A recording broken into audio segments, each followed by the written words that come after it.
지금 우리가 합성경 5으로 구성된 법들 공부하는 가운데 그 첫 번째, 두 번째 주제인 오온에 대해서 5주에 걸쳐 가지고 충분한 설명을 그러니까 공부를 좀 했습니다. 오늘은 그 오온의 식과 관련된 이어지는 공부를 진행해야 하는 순서인데 법부님들하고 우리 대화 가운데 이 만호라는 것에 대해서 좀 더 이해할 필요가 있겠다라는 말씀이 있어서 만호에 대한 이야기를 조금 하고 연속 그러니까 이어가도록 하겠습니다. 자, 어쨌든 식이라고 하는 게 있죠. 오온에서 말하는 식입니다. 근데 이 식은 경전에 의하면 어떻게 설명이 되나요? 6가지 식이 있다라고 해서 안식, 이식, 비식, 설식, 신식, 의식 이렇게 6가지로 구성되어 있다라고 정의가 되죠. 식과 명색이 서로 조건되는 것이다. 그래서 이것이 나라고 하는 존재다. 이런 부분은 이제 우리가 충분히 알고 있는 거고요. 자, 이럴 때 식과 명색으로 이루어진 내가 지금 이 순간을 산다라고 하는 것은 세상을 만나는 거거든요. 자주 하는 말로 마음이 몸과 함께 세상을 만나는 이야기 이렇게 쓰는 거죠. 근데 세상이라는 게 어떻게 구성되어 있냐 하면 우리 교리적으로 표현을 하면 색, 성, 향, 위, 촉 이렇게 그 물질적인 세상을 설명하고 있고요. 그 다음에 법이라고 하는 말로 물질 아닌 거 이렇게 말을 합니다. 경전에 따라서 어떤 경전은 바라문경인가 그래요. 그 경에서는 색성향 미촉만을 가지고 이것이 세상이다 라고 정의하기도 하고요. 또 어떤 경전은 색성향 미촉 법 이 6가지 모두를 지칭해서 이것이 세상이다 라고 말을 하기도 해요.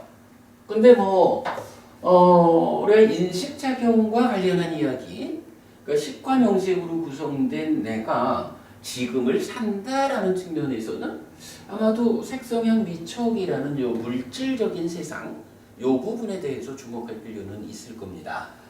자, 세상이라는 거 이렇게 물질로 된 세상을 우선 표현을 해보죠. 그러면요, 세상을 만나자라고 하는 건 누가 만나냐 하면 마음이 몸과 함께 만나는 거죠. 사실은 마음이라고 하는 보이지 않는 어떤 것이 몸이라고 하는 드러나 있는 것 안에 있겠죠. 이게 서로 조건된다라는 말에 의하면 마음이 몸 밖으로 나가지는 못하는 거예요. 박법님 그렇게 봐야 되죠. 마음이 몸 밖으로 나간다라는 개념은 이건 우리가 말할 수 없는 거죠. 그죠? 그래서 그거는 말할 수 없고 보이지 않는 어떤 것으로의 마음이 드러나 보이는 몸과 함께 세상을 만난다고요. 그러면 일단 그 세상을 인식하자라고 하는 요 자리는 몸으로 세상과 접점이 이루어진 상태에서 몸 안에 있는 마음이 또 어떤 역할을 해가지고 인식을 하겠죠. 자, 그러니까 세상을 만나자라고 할 때는 우선 몸이라는 개념을 보아야겠죠. 근데 몸이라고 하는 것은 이제 어떻게 구성이 되어 있나요? 몸이야 따지자면 복잡하지만 그냥 쉽게 보면 세상, 물질 세상이라는 것과 대응해가지고 색이라고 하는 것은 그러니까 색을 만나는 것은 눈이라고 하자. 이런 개념이 적용되겠죠. 그런데 몸 혼자 보는 게 아니니까 몸이라고 하는 기능 이런 개념으로 이제 경전은 설명하죠. 그러니까 몸 밖에 있는 물질 세상, 물질로 된 세상과의 접점이라는 의미에서 색과 접점이 되는 건 안근, 몸의 일부, 몸 중에서 눈이라고 하는 특화된 어떤 것, 이런 설명이죠. 마찬가지로 소리라는 것은 이근, 귀라고 하는 이게 이근이라는 게 구체적으로 어느 만큼을 말하는지는 잘 모르죠. 이게 신경을 말하는 건지 고막을 말하는 건지 뭔지는 잘 몰라도 하여간 몸이 가지고 있는 소리를 듣는 것과 연결된 역할 이런 개념이겠죠. 향에 대해서는 비근 이렇게 말을 하고 설근, 혀, 촉에 대해서 신근 이렇게 말을 하죠. 그러니까 원래는 몸이라고 하는 게 하나 있는 거예요. 근데 이 몸 중에 세상이 어떻게 구성되어 있느냐. 보여지는 세상을 보는 그거는 특화해가지고 눈이라고 하자. 들려지는 세상에 대해서는 특화해가지고 귀라고 하자. 냄새 나는 세상과 관련한 것은 특화해서 코라고 하자. 맛보아지는 것은 특화해서 혀라고 하자. 세상대로 색성향 및 촉이라고 세상을 구분하게 되니까 세상의 구분 그대로 우리 몸에 대해서도 사실은 세상이라는 것도 따지면 그렇지요. 어떤 형태로든 느껴지는 거 접촉이 있는 거잖아요. 접촉 중에 어떤 형태나 색깔이라는 형태 또는 색깔이라고 하는 측면에서 접촉되는 것은 특화해서 색이라고 한 거죠. 색이라고 하는 게 촉과 전혀 다른 건 아니죠. 커다랗게 보면 이 모든 것을 우리가 느끼는 거지 그 중에 특화해서 이렇게 형태를 가지고 색깔로 분별되는 것은 색이라고 하자. 그리고 어떤 파장에 의해서 이렇게 소리라는 개념으로 존재하는 것은 성이라고 하자. 이렇게 특화시켜준 거죠. 특화시켜준 나머지는 그냥 그대로 촉이라고 쓰는 거지 이런 개념이니까 몸에 대해서도 마찬가지예요. 몸 전체가 이렇게 감각하는, 느끼는 작용을 하는데 그 중에 눈, 귀, 코, 혀라고 하는 것을 특징적으로 특화해 놓고 나머지 전체는 이렇게 한 거죠. 그래가지고 거기에는 이렇게 몸이라고 하는 세상을 받아들이는 어떤 육체적인 역할, 이 부분을 근이라고 표현한 거죠. 그래서 안근 내지 신근 이렇게 이제 말을 한 거예요. 자, 그런 상태에서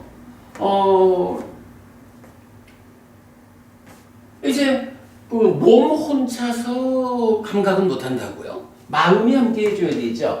근데 이 마음이 뭐냐 하면 식이라고 하는 마음이 몸과 함께 해줘야 감각이 발생하는데 여기서 식이라고 하는 거, 식이 뭐예요?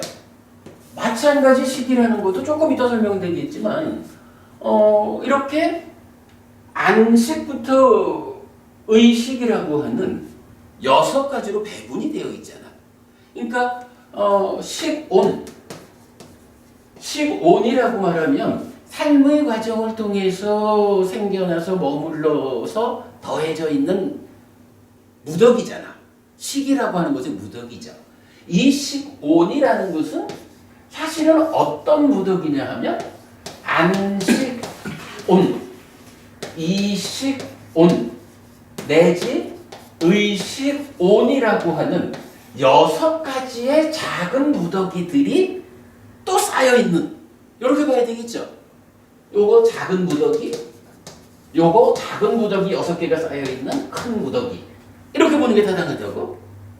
그러니까 세상을 몸의 역할을 통해서 만나는데 그때 마음이라고 하는 몸과 함께 세상을 만나는 이러한 시기라는 것도 결국은 동일하게 배분이 되겠죠. 이렇게 쌓여 있는 거니까. 그래서 안식, 이식, 비식, 설식, 신식, 그리고 의식이라고 하는 게 있죠. 의식이라고 하는 거는 뭐냐 하면 세상이 물질 세상으로 말하면 색성향 및 촉이지만 그러나 좀 더 확장된 의미의 세상은 법이라는 걸 가지고 있다고. 근데 이 법은 한마디로 말하면 뭐예요?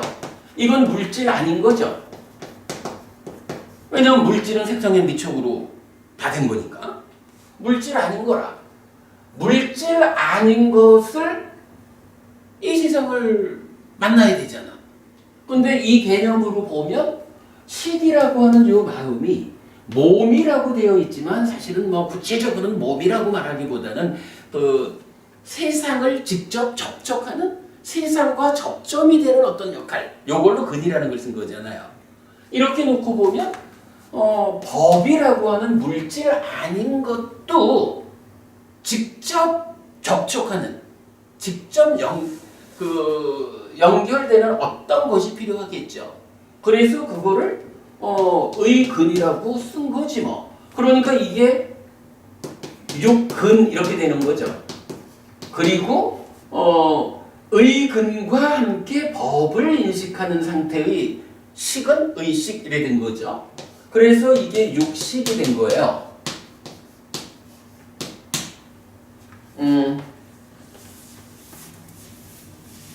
참 쉽지 않은 이야기를 지금 하고 있네.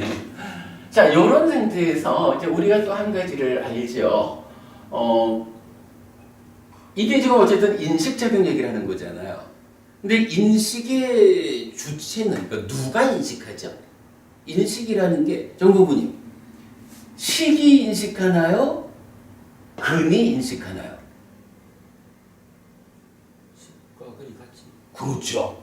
둘 중에 하나만 있어가지고는 완전하게 인식을 못하죠. 분명히 두 개가 더해져야 되거든. 이게 더해져야 한다라는 것 때문에 식과 근이 함께한 상태라는 것을 필요로 하죠.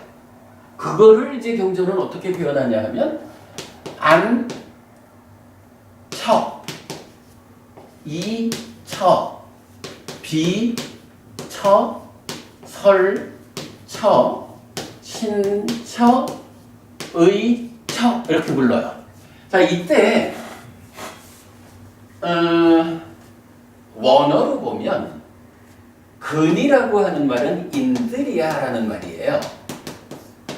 그리고 식이라고 하는 거는 윈냐나라고 하거든요. 그리고 처라고 하는 말, 요거 이제 뭐 육처 이렇게 하죠. 육처는 원어가 아야따나라. 그런데 요 아야따나라는 말을 이제 중국 사람들이 이게 다 중국 사람이 번역한 거잖아요. 번역을 하는데 이게 주목해야 돼요. 어떤 사람은 아야따나를 입이라고 번역을 했어. 입이라는 의미 뭐죠? 마음이 몸과 함께해서 세상을 인식한다는 게 뭐야? 세상을 내 안으로 들여오는 거잖아. 그죠? 그러니까 입이라는 말도 번역도 타당해요. 이 자리에서는 분명히. 그런가 하면 또 어떤 사람들은 이걸 처라고 번역을 했어요. 처라는 것이 장소 이렇게 볼 수도 있지만 저는 이제 그 개념보다는 뭐 토대라는 쪽으로 저는 해석을 해요. 세상을 인식한다라는 것은 분명히 식과 근이 함께해서 감각의 주관이 되는 것. 감각 주관이 있어야만 인식을 할 수 있잖아요. 근데 감각 주관만 있다고 해서 인식이 되나요? 그러지는 않죠. 세상이라고 하는 감각 객관이 있어야 되죠. 그래서 주관과 객관이라는 두 가지가 동시에 있어야 어쨌든 내가 보이는 걸 보지. 보이는 게 없는데 본다? 이건 말이 안 되죠.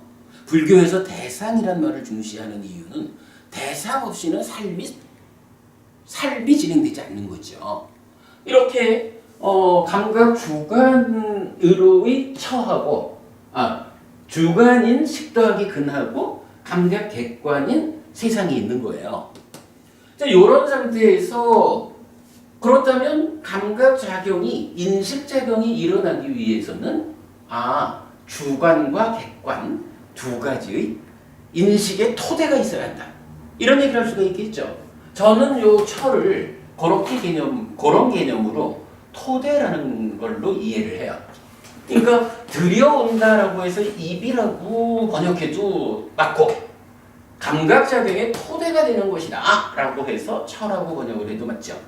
근데 이제 요거를 또 사람들에 따라서는 아예 이거를 붙여가지고 입철하고 번역한 사람도 있어요. 이거 사실은 원어라는 개념 없이 보면 입 다르고 처 다르고 심지어 입처라는 건 또 다른 거죠. 무언가 입이라는 게 있고 처라는 게 있는데 그 두 개가 함께한 어떤 제3의 것도 있어. 이런 개념으로 볼 수도 있는 거예요. 근데 이게 어쨌든 원어로는 다 똑같이 약간 하나에 대한 다른 번역이에요. 이렇게 그래가지고 이제 입처 따지자면 받아들이는 감각작용, 인식작용의 토대 이렇게 봐도 맞는 각각으로는 의미가 다 괜찮아요. 다만 이게 하나의 단어에 대한 세 가지 다른 번역이다라는 것을 우리가 주목해야 되죠. 그럼 이렇게 이제 입처라는 것을 놓고 보니까 처라는 개념 여기서 어떻게 돼요? 감각 주관인 나하고 감각 객관인 세상하고 두 개가 따로 있잖아요. 이거를 표현하자면 안과 밖 이렇게 말할 수가 있죠. 그러니까 입처라고 불리우는 이거는 안에 것이 있고 밖에 것이 있다. 이렇게 말할 수가 있죠. 그리고는 내 입처가 몇 개가 있어요. 안처부터 의처까지 6개가 있잖아. 그러니까 융내입처 이렇게 말하는 거죠. 마찬가지 색성향 미조법 육외입처 요런 게 이제 탄생한다고요. 자, 그래가지고 이제 보면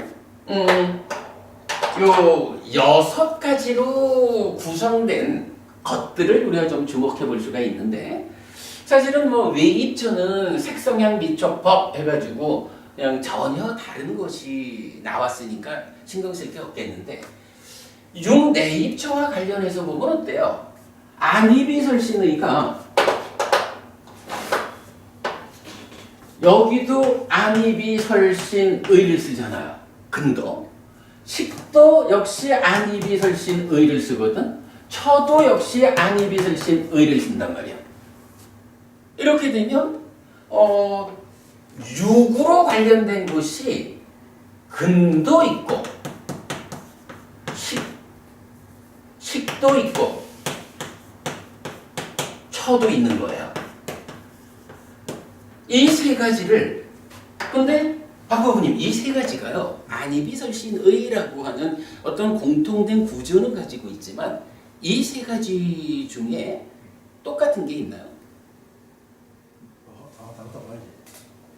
봐야 되나 다 다른 거지 그죠? 아니 이게 근이라고 하면 물론 이제 의근이라는 부분은 좀 다르지만 몸 구체적 의미로는 세상과의 접점 이런 개념으로 봐야 될 거 아니에요. 접점이라는 거하고 접점 안에서 만나진 것을 우리가 지난주에 배웠잖아요. 식이라는 게 뭐 하는 거예요? 위자나티 인식한다, 분별해서 알기 때문에 식이잖아. 세상을 그러니까 몸을 접점으로 해서 접점을 통해서 만나진 것을 분별해서 아는 게 식이라고. 근과 식은 완전히 다른 거잖아, 그죠? 그런 상태에서 처라는 것은 그런데 누가 인식한다고? 근리하는 것도 식이하는 것도 아니고 두 개가 함께 있어야만 실제로 인식이 되는 거야. 그래서 인식의 주관이라고 말하는 것은 근두식도 아니고 두 개가 함께한 처요. 이렇게 세 가지는 전혀 다른 거잖아요. 그죠? 우리 그러니까 세상과 상응하는 나라는 존재의 배분이라는 측면에서 안이비설시들이 같이 쓰지만 근과 식과 처는 완전히 다르다. 이 부분은 우리가 인정할 수 있죠. 우리가 이런 식으로 경전을 해석하는 거 이게 경전 근거 없다라고 말할 수는 없는 거죠. 자, 이렇게 이제 세 가지가 다 달라요. 그런데요, 뭐 요즘 세상도 마찬가지지만 가능하면 우리가 조금 짧은 형태를 만들어서 써야 되잖아요. 생략 기법이라는 게 적용돼 있죠. 안이비설신을 안근이근 안식 이식비식 안처 이처 이래야 하는 게 참 그게 쉽지 않으니까 절에도 그래야겠어요. 근과 식과 처라는 세 개 중에 똑같은 6가지가 반복되니까 그 중에 어떤 한 가지는 좀 생략을 할 수는 없을까? 그러면 우리가 말하기가 훨씬 쉬워지잖아. 그러면 생략을 한번 한다라고 치면 아무래도 제 생각에는 가장 대표성을 가지는 거에다가 이런 근식처 중에 근식처라는 그 정체성을 생략해 줄 수 있을 것 같아요. 박보부님, 근하고 식하고 처 중에 대표성을 가지는 건 어떤 걸까요? 초라고요. 아무래도 초겠죠. 왜냐하면 따지자면 근과 식은 절반식이잖아. 근과 식이 함께해서 하나의 완성된 형태를 보여주는 게 초잖아요. 감각작용에 있어서 대표 기능은 근두식도 아니라 처가 대표자라고. 그러니까 이제 경전에서는 특별하게 이것이 처다. 이것은 아야따나라는 것이다 라고 아야따나 상태를 설명해 줘야 되는 경우를 제외하고는요. 대부분의 경우에서 처는 생략이 돼요. 요거 여러분 우리 분명히 알아야 되는데 경전에서 처두 식도 근두 붙이지 않고 그냥 안이비설신의라고 나오는 거는 100% 처예요. 아야따나예요. 만약에 경전이 이런 부분에 대해서 명확한 기준 없이 어떤 데는 근을 생략해서 안이비설신이라고 어떨 때는 식을 처를 이렇게 막 혼재해서 쓴다 그러면 사실은 우리가 경전을 볼 수가 없어요. 더구나 이게 몸과 마음 이런 세상을 만나는 삶의 출발 자리, 삶의 본질 자리에 대해서 이런 부분에 기준이 없다. 이거 우리가 어떻게 공부를 해요? 그럼 부처님 말씀 말짱 꽝이지 뭐. 이거는 분명히 보시면 돼요. 그러니까 뒤에 말을 생략하고 안이비설신의로 나온 건 100% 처예요. 자, 그런 개념을 이제 우리 충분히 그럼 이해됐죠, 이거? 자, 요걸 놓고 이제 조금 좀 지읍시다.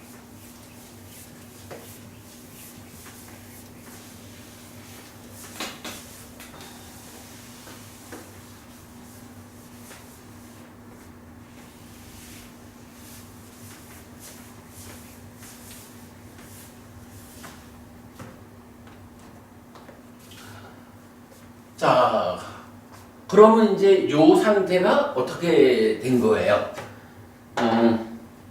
이제 뭐 생략한 건 생략을 지워버리자고요. 안, 이, 비, 설, 신, 의 이렇게 된 거죠. 여기에서 우리가 오늘 좀 구체적으로 의미를 알아보자라고 하는 게 뭐예요?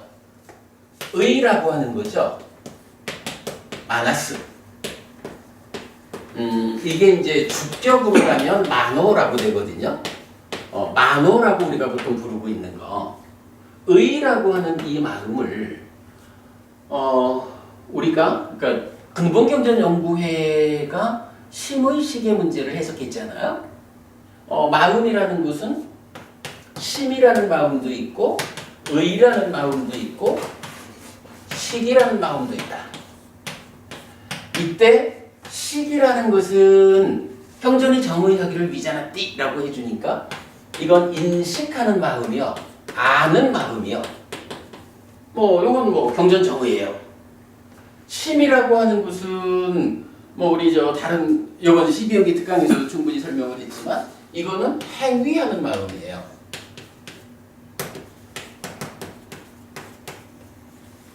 그러면 의라는 거는 뭐죠?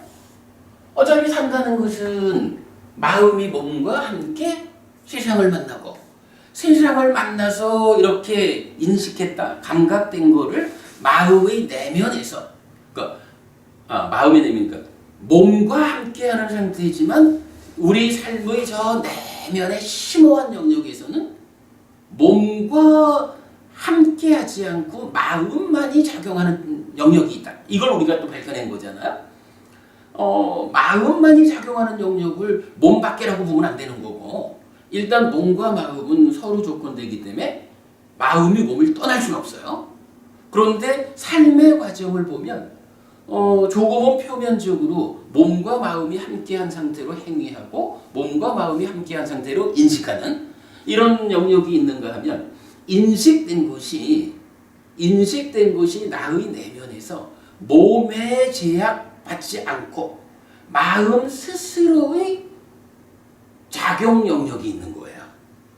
그래서 마음 혼자 작용을 할 때 인식 작용을 하는 것은 식이다 이렇게 부르고 행위하는 작용을 할 때 심이다 이렇게 부르는데, 근데 이것이 우리 삶이 그렇게 내면에 마음 혼자 작용하는 것만 있는 건 아니잖아요. 그거는 나의 내면에서 사실은 순식간에 그냥 진행되는 거고, 삶의 좀 더 구체적인 이야기는 어쨌든 마음이 몸과 함께 행위하거나 마음이 몸과 함께 인식하거나 몸과 마음이 함께하는 게 일반적으로 우리 사는 거죠.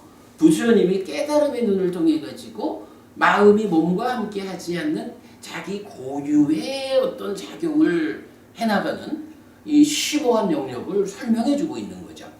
자, 그러다 보니까 이제 의라고 하는 이거는 무엇냐라고 하니 식이라고 하는 것은 그 자체적으로 안에 있든 밖에 있든 어쨌든 아는 일을 하는 놈이죠. 심이라고 하는 것은 어쨌든 안에 있든 밖에 있든 행위하는 일을 하는 놈이죠. 근데 이것이 구체적으로 몸과 함께 인식한다. 그리고 몸과 함께 행위한다. 라는 표면의 영역에 올라오면 몸과 함께 작용하는 상태를 이거 뭐라 그래요? 신구의 삼업이래잖아. 우리가 몸과 말로 행위하는 이 드러나 전달되는 거 말고 혼자서 속으로 생각한다, 사유한다. 이거는 드러나 전달되지는 않지만 어쨌든 이게 뭐예요? 내 마음이 행위하는 거잖아. 생각한다는 게. 이거를 심업이라고 안 하잖아.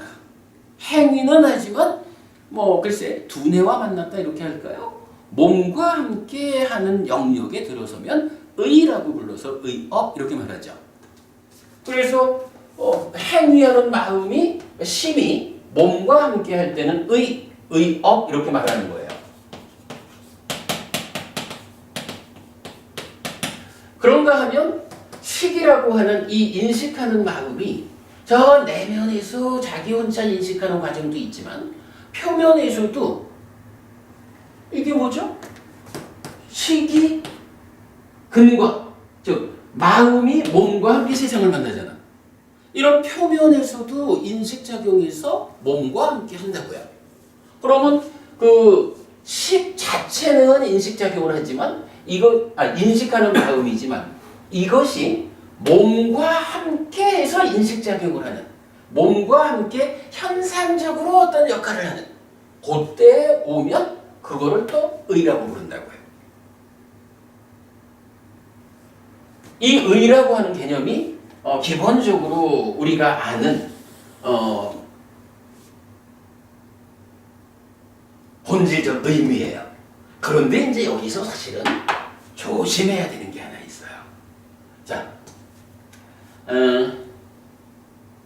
식이 몸과 함께한 상태 이렇게 말하면 구체적으로 우리 예를 들어서 자 정법은님 이런 표현이 있잖아요. 안입이 슬신 의라는 게 식과 근이 더해진 상태잖아요.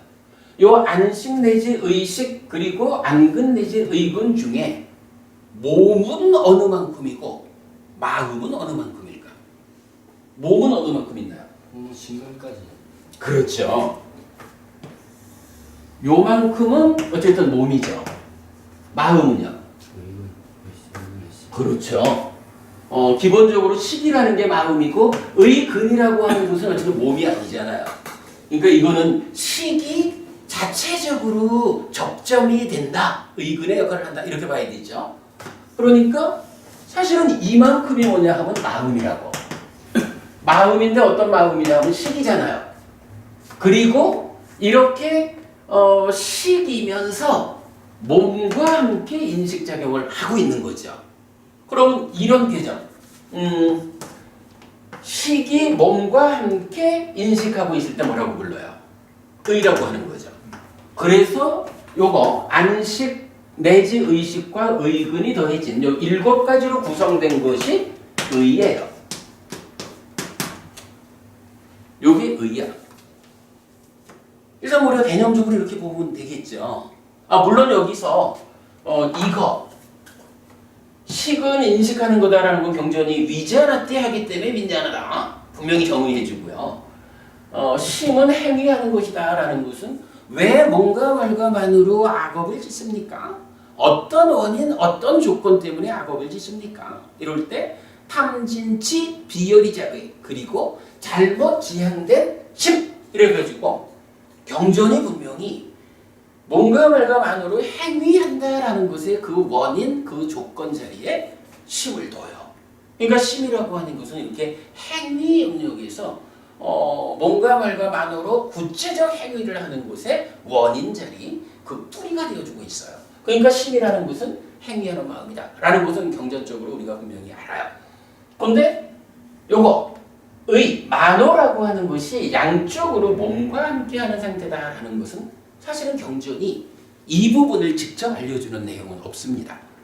이거는 그야말로 제가 경전을 공부하는 가운데에 용례적으로 만호라는 단어가 쓰인 상태에서는 어떻게 쓰였는가 라는 걸 보니까 딱 두 가지야. 몸과 함께 인식하는 자리에서 쓰이든가 몸과 함께 행위하는 자리에서 쓰이든가 그렇게 경전이 만호는 이런 것이다 라고 구체적 정의는 안 해주지만 용례적으로 만호를 그렇게 쓰고 있다라는 것을 본 거죠. 그래서 만호는 심도 식도 몸과 함께한 상태를 지칭한다 라고 꿰어낸 거예요. 이게 이제 이 부분이 만약에 사실이 아니다 그러면 제가 잘못 낀 거니까 그때는 수정을 해야 되겠죠. 근데 현재까지 제 공부에 의하면 잘못 꿰이진 않은 것 같아요. 자, 그런 상태로 놓고 보면 어쨌든 이제 안식 내지 의식 그리고 의근까지 요 7가지로 구성되어 있는 것이 의, 마나스, 만호 요거예요. 그런데 이렇게 놓고 보면 한 가지 문제가 좀 있어요. 박법우님 오늘 문제를 주셨어요. 여기서 어떤 문제를 찾을 수가 있을까? 건하고 건에 이제 어하고 그럼 이 앞에 맨 만호하고는 좀 관계가 어떻게 돼요? 아니 그 부분보다는 제가 볼 때는 시각적으로 어떤 문제가 있냐 하면 자 요만큼을 의라고 했거든요. 근데 요거 말고 의가 또 하나 있잖아. 요것도 의잖아. 그죠? 요것도 의거든. 근데 이 여기서 말하는 의라는 것은 따지면 안식 더하기 안근은 아니고 왜냐하면 처가 생략된 거니까 마찬가지로 해서 의식 더하기 의근을 의라고 부르잖아. 요거는 문제가 있어요. 의식 더하기 의근이 의인데 지금 이 표현으로는 안식, 이식, 비식, 설식, 신식, 의식 더하기 의근이잖아. 안식 내지 신식이라는 5가지 마음의 작은 덩어리, 작은 무더기, 이것이 빠진 상태로 의라고 하고 그걸 넣어가지고 의라고 하니까 다르잖아. 의에 대해서는 이 부분이 문제가 돼요. 그러나 이제 여기선 이건 이제 우리가 공부를 통해서 이 부분에 대해서는 대응을 해야 돼요. 사실 이 의라는 거는 사실은 뭐죠, 이게? 이게 사실은 의가 아니죠. 뭐죠? 사실은 이게 의처잖아. 그치? 이게 안처 내지 의처를 식과 근과 처라는 중에 누가 대표일까? 이래서 생략을 해준 거예요. 그죠? 생략을 해준 거기 때문에 원래는 의식 더하기 의근을 의라고 부르고는 있지만 사실 개념은 의처인 거야. 이거는 어떻게 해야 되겠어요? 우리가 공부를 잘하면 이제 경전이 여기저기서 만호라는 표현을 쓰는데 이 만호가 이 자리에 나타난 만호가 의처에서 처를 생략한 의일까? 아니면 이러한 7가지로 구성된 의일까? 이거는 다른 방법이 없어요.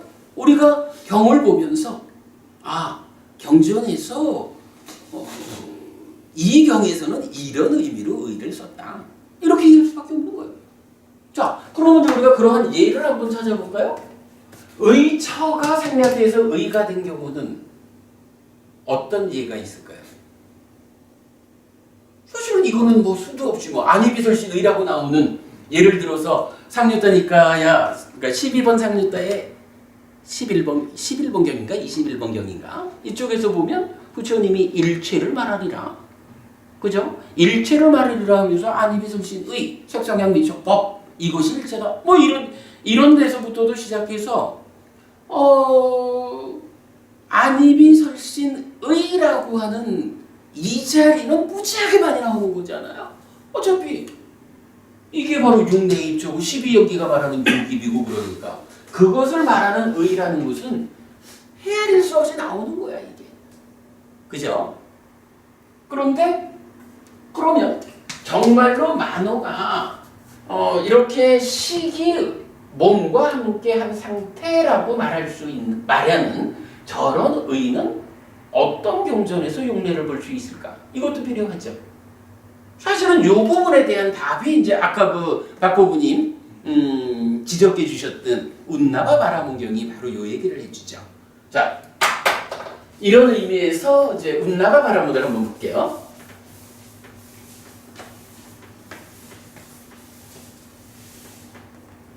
운나바 바라문이라는 바라문이 부처님을 만나가지고 질문을 하지요.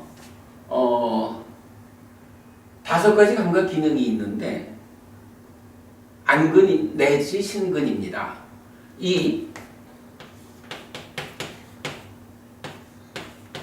5가지 감각 기능은 무엇을 의지합니까? 라고 물었거든요. 그랬더니 부처님이 이것은 만호를 의지한다. 그랬어요. 그리고 만호는 무엇을 의지합니까? 만호는 사띠를 의지한다. 사띠는 무엇을 의지합니까? 해탈을 의지한다. 해탈은 무엇을 의지합니까? 열반을 의지한다. 그러면 열반은 무엇을 의지합니까? 이때 어떻게 답되죠? 질문의 한계를 넘어갔다. 열반이라는 것은 완성이다. 열반은 더 이상 무엇을 의지하는 것이 아니다. 그 자체로 완성이다. 이렇게 설명해 주는 게 운나바 바라문경이죠. 자, 이 경에서 보면 어때요? 안근 내지 신근이라고 하는 것이 의를 의지한다라고 했는데 이 의가 예를 들어서 이 의가 이걸까요? 이거는 말이 안 돼. 왜냐하면 안근이라는 것은 그러니까 안식을 의지해서 색을 인식하는 거잖아요. 이근은 이식을 의지해서 성을 인식하는 거예요. 이렇게 이런 그 배분 관계가 있잖아요. 그지? 세상과 만나는 그 역할을 세상을 기준으로 우리 몸과 마음을 배분해 준 형태잖아요. 그러니까 몸은 마음을 의지해서 세상을 인식하는 거라고요. 그런데 만약에 5가지 감각 기능이 만호를 의지한다라고 했는데 이게 육처에 속한 의다라고 생각한다면 이건 뭐예요? 의식과 의근이라고 하는 독립된 어떤 것이 있어서 그러면 안근도 의식과 의근이라는 요 놈이 그러니까 의식과 의근이라고 하는 어떤 존재 상태가 특별한 어떤 능력이 있어가지고 요게 몸을 보고 몸아 보아라. 눈을 보고 보아라. 귀를 보고 들어라. 이런 식의 얘기가 된다고. 이런 부분은 정보님이 부처님 말씀하고 우리가 알고 있는 이런 식근처 이런 개념, 감각, 부처님은 감각작용이, 그러니까 인식작용이 어떻게 전개되느냐 하는 것을 이 방법으로 설해주지, 이 각각을 무시하고, 그러니까 안식 내지 신식을 무시하고, 오직 의식과 의근만으로 이루어진 의가 그 역할을 한다 라고 설명해주지 않거든요. 근데 사실은 이런 개념에 좀 더 구체적으로 접근이 안 되면 사실은 많은 학자들이 그 의가, 그러니까 만호가 안이비설신 근을 일하는 이런 식으로 많이 설명을 하죠. 사실은 이런 부분이 좀 더 전개가 되면 무언가 어떤 그 조금은 심층적인 역할을 하는 마나스, 말라식 이런 개념으로 좀 연결되는 것을 우리가 유추할 수 있죠. 그런데 어쨌든 이렇게 보면 부처님이 한결같이 안이비설신의와 색성현 미처법이라는 내입처와 외입처에 의한 이런 삶을 설명하는 것이 연결될 수 없잖아요. 바꿔보니 아무리 봐도 이거 의식, 의근 더해진 이 의를 5가지 몸의 감각 기능을 의지한다라는 건 부적절하죠. 그러면 이 의는 뭐가 돼야 되나요? 이 의는 바로 안근은 안식을, 이근은 이식을 해서 신근을 신식을 이라고 말하는 이만큼이 포함된 거. 지금 만호라고 하는 이건 뭐예요? 그러니까 안식도 이식도 비식도 설식도 신식도 의식도 의근도 다 담겨져 있는 큰 덩어리잖아. 아까 우리가 식 얘기를 하면서 식온이라는 것은 큰 무더기야. 어떤 큰 무더기냐? 안식온 내지 의식온이라고 하는 작은 무더기. 이 작은 무더기 6개가 쌓여있는 큰 무더기야. 있잖아요. 그러니까 이 중에 안식 내지 신식이라고 하는 거는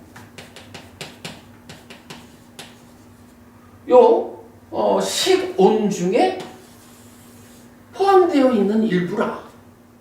그러니까 이제 안근이 안식을 의지한다. 그러니까 어쨌든 안식이라고 하는 이 마음이 눈이라고 하는 몸의 기능을 통해서 세상을 본다. 이 얘기가 부처님이 말하는 인식작용이라고. 그러니까 이렇게 볼 때 안식, 이식, 비식, 설식, 신식, 그러니까 안근은 안식을 의지하고 이근은 이식을 의지하고 비근은 비식, 설근은 설식, 신근은 신식을 의지한다라는 요 개념은 요거를 어떻게 이거를 5가지를 다 말하면서 다 제시를 해주기 위해서 여기에다 그러면 이게 뭐가 돼요? 안식 내지 신식을 의지한다 이렇게 말을 해줘야 될 거 아니야. 근데 그렇게 말할 이유가 있나요? 이 안식 내지 신식이 그대로 뭐예요?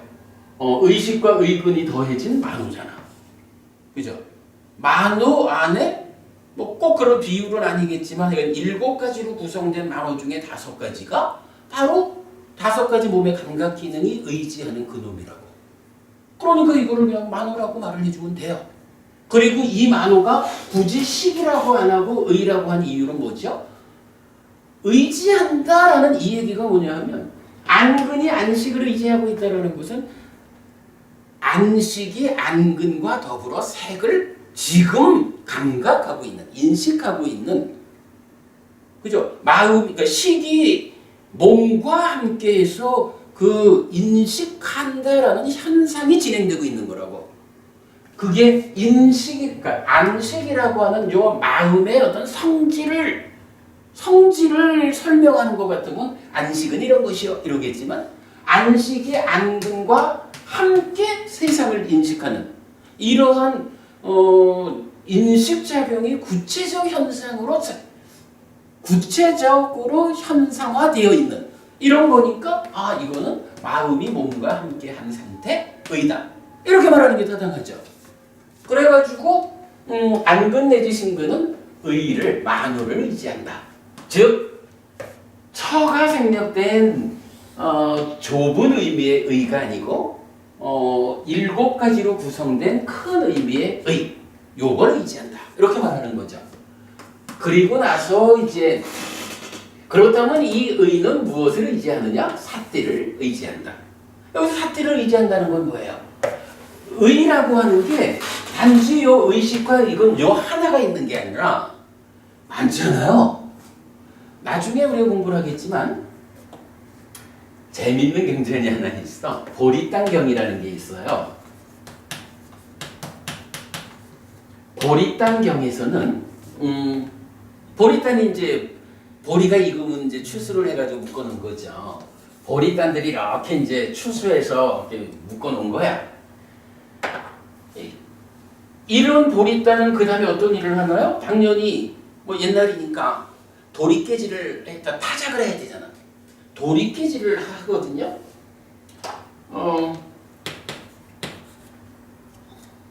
도리깨질을 해서 보리를 털어야 되잖아. 이때 경전이 뭐라고 하냐 하면 6명의 도리깨꾼이 도리깨질을 한다 이거예요. 그러면 이런 현상이죠. 보리단은 이제 도리깨질을 당하는 거야. 맞는 상태야. 그죠? 그리고 6명의 도리깨꾼은 때리는 일을 하는 거죠. 정보부님, 이때 말입니다. 이게 지금 이런 안입이설신의와 색성향 미척법, 육내입처, 육외입처의 관계를 비유로 설명하는 경이거든. 때리는 자하고 맞는 자 둘 중에 하나는 안입이설신의고 하나는 색성향 미척법이에요. 누가 때리고 누가 맞을까? 먹는 자는 색성이 미쳤고 때린 자는 안입이설신의. 박법우님 생각도 그러시죠? 그건 맞는데. 근데 이제 그게 아니네. 그리고 경전은 그 다음에 나중에 7번째 도리깨군이 또 있다라고 하는데 이건 우리 삶의 메커니즘에서 봐야 될 문제고 경전은 정보부님 안타깝게도 경전은 그렇게 말을 안 해. 때리는 자가 색성향 미척법이래. 맞는 자가 안입이설신이라는 거야. 이게 뭐냐 하면요. 어찌 보면 내가 지금 볼까 들을까 선택을 하는 거잖아. 그러니까 내가 보자라고 하면 나는 때리는 자고 색은 맞는 자지 뭐. 이렇게 우리가 이제 이해를 하게 되는데 부처님은 오직 고와 고멸이라는 측면에서 법을 설하잖아요. 이게 정말 생각해 보면 내가 보고 싶을 때 보고 또 보고 싶은 고놈을 보고 듣고 싶을 때 듣고 듣고 싶은 고놈을 듣고 요렇게 내가 자 너 거기 있어? 하고 내가 다 뭉쳐잡는 그러니까 때리는 요런 행위를 내가 원하는 대로 보고 듣고 냄새 맡고 이래 할 수 있으면 이게 정보부님이 걱정이었겠지 알면서요. 근데 우리가 중생이라는 이 삶은 현실이 어떠냐 하면 안 그런 거야. 무언가가 강한 작업으로 탁 나타나면 무언가가 강하게 형색으로 나타나니까 내 마음이 지금 공부해야 되는데 끌려간다고 두드려 맞는 거예요. 이게 색한테 안이 맞는 거예요. 무언가 강한 자국으로 소리가 들리면 공부해야 되는데 끌려간다고 두드려 맞는 거예요. 그래서 부처님은 그렇게 말하는 거야. 때리는 자가 색성향 미처법이고 맞는 자가 안이비설신인 거야. 근데 이 말이 타당하죠. 실제로 우리가 말입니다. 공부를 수행을 잘하면 어떻게 돼요? 내가 내 마음을 지금 나는 수행의 입장에서는 호흡을 붙잡아야 합니다. 라고 호흡을 잡고자 딱 의도하는 대로 호흡을 붙잡을 수 있으면 돼요. 그러면 그 붙잡는 힘이 강하다. 그래서 삼매에 들었다. 이러면 무슨 빛이 번쩍이든 소리가 들리든 안 끌려가는 거야. 이게 뭐예요? 색성향 미처법한테 두드려 맞는 타작질 당하는 상태로부터 도피한 거야. 벗어난 거야. 이 개념이 타당하죠. 그럼 그런 일을 이제 우리가 해야 되지. 그러니까 일반적인 중생의 삶은 색성향 미처법으로부터 두들겨 맞고 있거든. 누가? 안이비설신 의가. 그게 뭐냐 하면 안근 내지 신근이라는 이 몸이 만호에 의지한 요 상태. 요게 이제 일반적인 삶인 거죠. 그 만호에 의지한 요 상태가 따지면 내입처가 구성된 거지. 그러니까 외입처한테 내입처가 계속 두들겨 맞는 이런 중생의 고달픈 삶이 있는 거예요. 그런데 이제 부처님 여기서 뭐라 그래요? 5가지 감각 기능이 만호를 의지한다. 여기까지가 따지면 중생의 일반적 삶이다. 이렇게 말해야 되겠죠? 어떤 삶이냐? 외입처한테 타작당하는 이런 삶인 거죠. 근데 이제 우리가 부처님 따라 배우는 이유가 뭐예요? 이런 삶을 안 살겠다라는 거잖아. 그죠? 이런 삶을 안 살겠다. 좀 표현을 바꾸면 내가 보고 싶은 거를 보고 듣고 싶은 거를 듣고 냄새 맡고 싶은 거를 냄새 맡고 뭐 하여튼 끌려가지 않고 내가 지금 호흡을 잡아야겠다라고 하면 호흡을 딱 잡고 있어. 다른 거 와가지고 아무리 나를 두들겨 패도 나는 안 맞아. 너는 패도 나는 안 맞아. 나는 오직 호흡 잡고 있어. 이런 거잖아요. 공부하는 아이들한테 요거 잘 가르치면 무슨 유혹이 있어도 나는 너네들이 아무리 나를 타작질을 해봐라. 나는 책 본다. 이래 되면은 뭐 성적이 그냥 쓱 올라가지 않겠어요? 이제 타작질을 당하는 근이 만호에 의지하는 이런 일반적인 삶이 향상하자, 고멸을 실현하자, 행복하자라고 하려면 이제 삶 자체가 바뀌어야 되잖아. 타작질 당하는 상태에서 뭐 타작을 하자라는 개념하고는 이제 다르죠. 내가 타작당하지 않는 잘 보호된 삶. 그래서 괴로움이 소멸한 행복한 삶을 살자. 요게 이제 우리한테 필요한 거잖아요. 그걸 하려면 무엇이 필요하냐? 라고 할 때 부처님은 바로 사띠가 그 일을 해준다 이거예요. 자, 우리가 이제 호흡 수행을 한다. 호흡을 붙잡는다. 우리 뭐 저녁법에서 계속 지금 공부하고 있는 거잖아요. 어떻게? 사띠를 준비해가지고 마음이 떠나려고 하면, 그러니까 떠나면 발견해가지고 틀렸어 되더라. 아따 삐삼빠자면 사띠마 해서 되돌리잖아요. 떠나려고 할 때 그때 잡을 수 있으면 안 떠나는 거죠. 어쨌든 이 모든 타작당하는 삶의 상태를 모면하고 내가 원하는 삶을 살겠다라고 하는 이 일을 가능하게 해주는 게 누구냐고. 바로 사띠잖아요. 그러니까 만호는 사띠를 의지한다. 이렇게 말을 한 거라. 그리고 이렇게 사띠가 이렇게 이제 삶을 결국 발견해가지고 올바른 삶으로 되돌리는 이 일을 해줘야 되잖아요. 근데 여기서 또 봐야 되는 게 삿띠라고 하는 게 삿띠는 어쨌든 기본 개념이 뭐예요? 내 마음이 또는 마음이 몸과 함께 지금 어떤 상태에 있는지 사실은 단지 발견하는 그런 역할을 하는 거잖아요. 그러니까 이게 아따삐 삼빠전어 삿띠마 해가지고 옳고 그름이 그러니까 발견된 상태가 옳은지 그른지 분명히 판단해가지고 그름은 버리고 옳음으로 되돌아가고 유지 향상하는 아따삐 삼빠전어 삿띠마라고 하는 이 세 단어로 구성된 정형부로 삶을 이끌잖아요. 삿띠라고 하는 자체만 가지고는 안 되는 거야. 이 삿띠가 아따삐 삼빠전어 삿띠마라고 하는 이런 정형부에 의해서 올바르게 이끌릴 수 있어야 되잖아요. 그렇지 않고는 이 표현하면요 도둑놈도 삿띠해요. 도둑질을 하자라고 할 때 잘 살펴가지고 지금 안 들킨다 할 때 훔쳐가잖아. 도둑이 삿띠 잘못하면 잡히는 거예요. 근데 이제 문제는 이런 삿띠를 부처님이 자, 잘 삿띠해가지고 도둑질해라 이렇게는 안 하잖아. 그런 삿띠는 뭐라고 부르냐 하면 삿된 삿띠라고 부른다고. 그래서 팔정도는 삼마삿띠, 바른 삿띠라고 하잖아. 팔정도와 반대되는 삿된 길이 있다고. 거기에는 삿된 삿띠라고 뭐 팔정도 8개가 그대로 나타나죠. 그러니까 만호가 삿띠를 의지하는 건 맞는데 이 삿띠가 어디로 이끄는 삿띠냐 하는 게 또 우리 삶에는 필요하다고. 그러니까 해탈로 이끄는 삿띠가 필요한 거다. 그러니 어떻게 돼요? 삿띠는 삿띠인데 어떤 삿띠라고? 해탈로 이끄는 삿띠.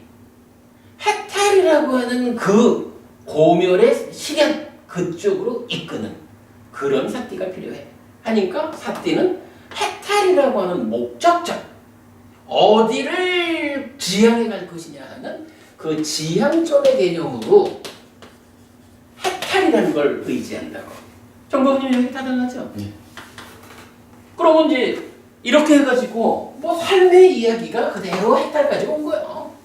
그리고는 이제 한 번 더 묻는 거죠. 해탈은 무엇을 의지합니까? 라니까 해탈이라고 하는 이거는 사실은 욕계, 색계, 무색계 달리 말하면 소유의 삶, 존재의 삶이라고 하는 중생의 영역으로부터 벗어나서 해탈된 삶이 실현되는 거잖아. 그러한 해탈된 삶을 실현하는 것으로 해탈이 있다면 그러한 해탈된 삶이라고 하는 것은 무엇을 근거하는 것이냐? 아니 일체의 고멸이 실현된 열반을 근거로 한다. 그러니까 해탈은 열반이라고 한다. 이게 만약에 말입니다. 부처님이 깨달았어요. 그래서 부처님이 열반을 실현해서 보여주셨거든. 만약에 부처님이 열반을 실현해서 보여주지 않았다 라고 하면 열반이 알려지지 않았는데 해탈이 가능할까요? 그게 안 된다고. 부모님 그죠? 그래서 이게 뭐 해탈하고 열반하고 뭐 차이가 있을까 말할 수 있지만 의미상으로는 그거야. 부처님이 깨달았다, 열반을 실현했다, 이렇게 열반이라는 삶이 있다. 일체의 괴로움이 소멸했다. 100% 행복. 이러한 삶을 부처님이 드러내 보여주지 않으면 해탈이라고 하는 것이 어디로 가는 게 해탈이냐고. 그죠? 그래서 해탈이 열반을 의지한다. 이렇게 말하는 거고. 열반은 무엇을 의지합니까? 한계를 놓쳐버렸어. 열반은 완성이요. 완결이요. 이렇게 말하는 거죠. 자, 이렇게 운나바 바라문경이 말하는 몸의 기능은 만호를 의지해서 외입처한테 타작되냐는 중생의 일반적 삶을 완성하는 거죠. 이게 내 삶이죠. 그런데 이제 여기부터는 고멸이라고 하는 뭐 사실 고멸이라고 하는 이 개념을 빼고는 불교를 말할 수 없는 거잖아요. 고멸의 실현으로 방향을 잡으려니까 만호는 삿띠를 의지하고 삿띠는 해탈을 의지하고 해탈은 완결 상황으로의 열반을 의지한다. 라는 게 이제 운나바 바라본 경의 요점이죠. 이렇게 놓고 보면 어때요? 만어 이 단어가 참으로 식이라고 하는 요 인식하는 아는 일을 하는 마음이 몸과 함께한 구체적 행위 영역이 구체적 작용 영역에 있을 때 그거를 만어라고 한다. 라는 것은 타당하죠. 그리고 어쨌든 주목해야 되는 것은 이런 만어하고 의처에서 처가 생략된 것으로의 만어하고 요거 구분해야 되죠. 요거 구분 못하는 상태에서 이제 삶을 이야기하다 보면 좀 잘못 가는 거죠. 그래서 안근을 통해서 안근으로 색을 접속하고 이근으로 성을 접속하고 비근으로 향을 설근으로 미를 실근으로 신근으로 촉을 접속한 이 상태를 의가 다 싸잡아가지고 어떤 개념화한다? 의미를 부여한다? 이런 식으로 설명하는 박고우님 이렇게 설명하는 사람들이 많아요. 그렇지 않아요? 예, 이거 범일순위 같은 대변거리 설명하지. 근데 이게 그야말로 경전이 말하는 이준표 교수는 그렇게 설명 안 하고 범일순위 설명. 그래야 하던가요? 하여간 다른 분들 우리가 구체적 그렇고 근데 하여간 많은 분들이 그렇게 표현하는 분들이 있어요. 근데 이제 이런 식으로 무언가 뒤에서 전체를 총괄하는 이런 개념이 돼버리면 이거는 이제 조금 방향이 달라지죠. 자, 어쨌든 이제 이런 식으로 보면 심의식이라고 하는 것도 충분히 제가 잘 꿰었다라고 말할 수 있겠고 무엇보다도 만어라는 것에 대한 명확한 이해가 필요하다라는 데 대해서 이게 요 부분이 구체적 답이 되는 거죠. 자, 그리고 이제 조금 더 얘기를 하자면 좀 쉬어야 될 텐데 조금 더 말을 하자면 이제 이렇게 되는 거죠. 이렇게 구성되어 있는 삶의 이야기, 보리단하고 도리깨꾼하고 이런 삶의 이야기에서 이제 결과가 어떻게 돼요? 안과 색을 조건으로 안식이 있다. 내지 의와 법을 조건으로 의식이 있다라고 해서 또다시 육식이 생겨나는 거죠. 이럴 때에 만어에 속한 이 육식하고 여 밑에 있는 육식하고는 어떤 차이가 있나요? 이거는 삶의 과정을 통해서 누적되어 있는 거죠. 달리 말하면 온의 상태죠. 마음이라는 것의 특성이 그런 거죠. 삶의 과정을 통해서 누적되어 있는 내 마음이 지금 보고 무엇이요? 라고 아는 것으로의 마음이 생겨난 거죠. 이거는 누적된 거, 무더기가 아니라 하나의 알갱이라고. 그죠? 덩어리를 만나가지고 알갱이 하나를 만든 거지. 요런 개념. 요렇게 이제 생겨나는 육식하고 내입처를 구성하는 육식하고는 차이가 있어요.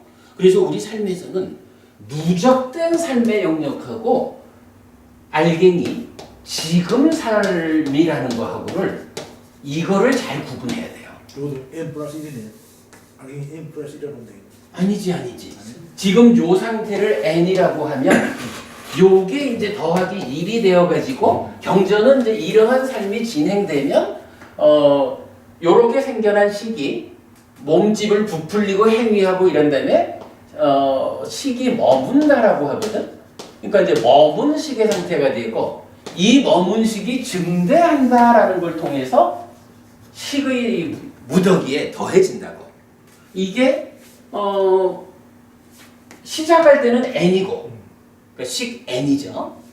식 하나가 생겨가지고 머물러가지고 와서 더해지면 이 더해진 상태는 n 더하기 1이 되는 거지. 요 개념은 무지무지하게 중요하죠. 그럼 요 n 더하기 1 된 상태가 한순간 이후에는 어때요? n 더하기 1의 상태에서 출발해가지고 왜냐면 삶은 연속되는 거니까 다시 하나를 더해서 머물고 쌓이면 어떻게 돼요? n 더하기 2가 되는 거지. 요런 개념. 그래서 우리가 이제 12연기 특강에서 요 n 상태를 붓다, 누적된 것이라는 상태로 표현하는 것을 우리가 발견을 했고, 이렇게 붓다 n 상태가 n 더하기 1의 상태가 된 것이 바와 12연기의 유가 이거다 라는 결론을 낸 거죠. 12연기 이렇게 푸는 거 정말 이제 비로소 12연기의 속살이 드러나기 시작했다라고 말해도 좋을 만큼 대단한 발견이에요. 이런 식으로 이제 삶이 설명되고, 여기서 이제 우리 마지막 요 한마디만 이야기를 합시다.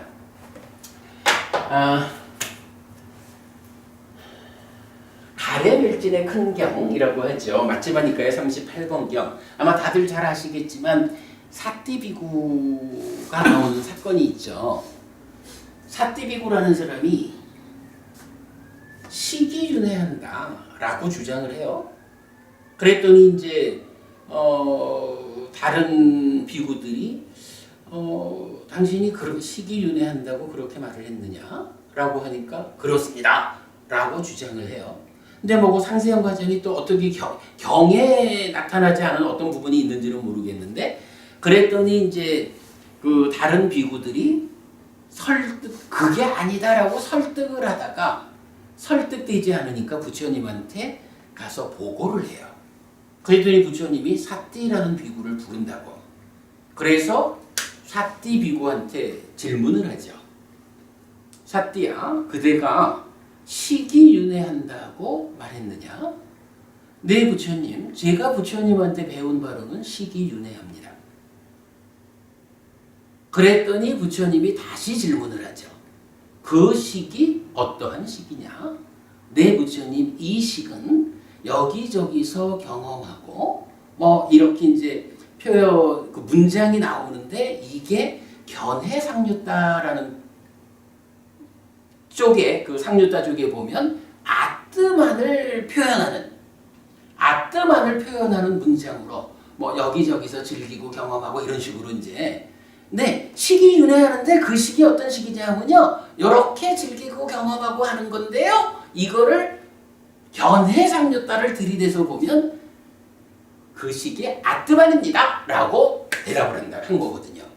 그랬더니 부처님이 이 못난 자야, 내가 언제 식이 그러하다고 했느냐. 많은 사람들이 이 부분을 놓고 봐라, 부처님이 식이 윤회한다고 말하는 사띠비구를 꾸짖었지 않느냐, 그러니까 식이 윤회하지 않는다, 이렇게 근거 경전으로 삼아요. 그게 제가 참 좀 이상해. 아니 경을 조금만 더 보지. 부처님이 어디 식이 윤회하느냐? 그렇습니다. 여기에서 꾸짖냐고.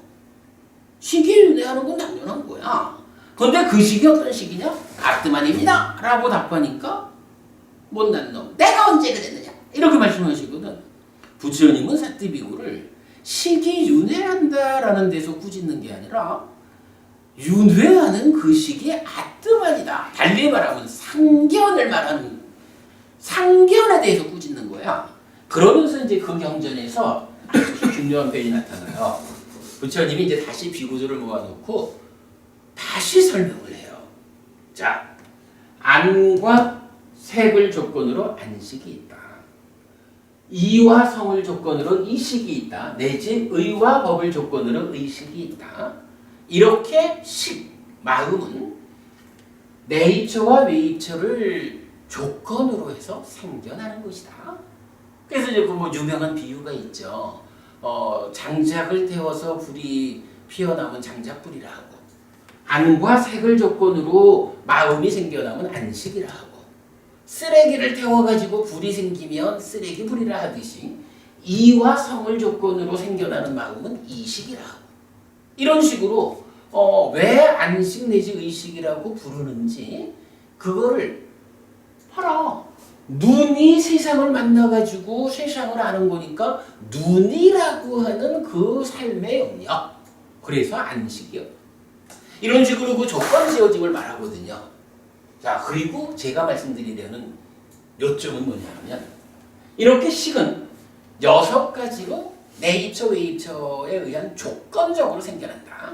그리고 이런 방법 말고 다른 방법으로는 식은 생겨나지 않는다. 이렇게 말해요. 저는 사실은 이 부분에 아주 방점을 둬요. 부처님은 명확하게 식이라는 것은 어차피 식이 내 마음 본질 중심이잖아, 그죠? 이 식이라고 하는 것은 어쨌든 오늘 우리 수업의 뭐 시작부터 하는 얘기지만 세상을 만나는 일을 누가 해요? 내가 하는데 나라는 것이 몸과 마음이어서 세상이 생겨먹은 그대로 몸을 배분하고 거기에 상응해서 마음을 배분하고 그렇게 해서 육네입처와 육외입처라는 형태로 세상을 만나는 일, 인식작용이 설명되잖아요. 그리고는 바로 이런 인식작용의 결과로 각각의 알갱이로의 식들이 생겨난다. 우리 법에서는 이제 요 개념을 뭐라고 부르냐 하면 새끼쳐진 식이다. 이렇게 불러요. 뭐냐? 누적된 거, 덩어리진 식이 몸과 함께 외입처를 만나가지고 알갱이, 하나의 알갱이인 식을 어떻게 해요? 이거 새끼쳤다 이렇게 말을 하는 거야, 우리가. 새끼쳐진 식이거든.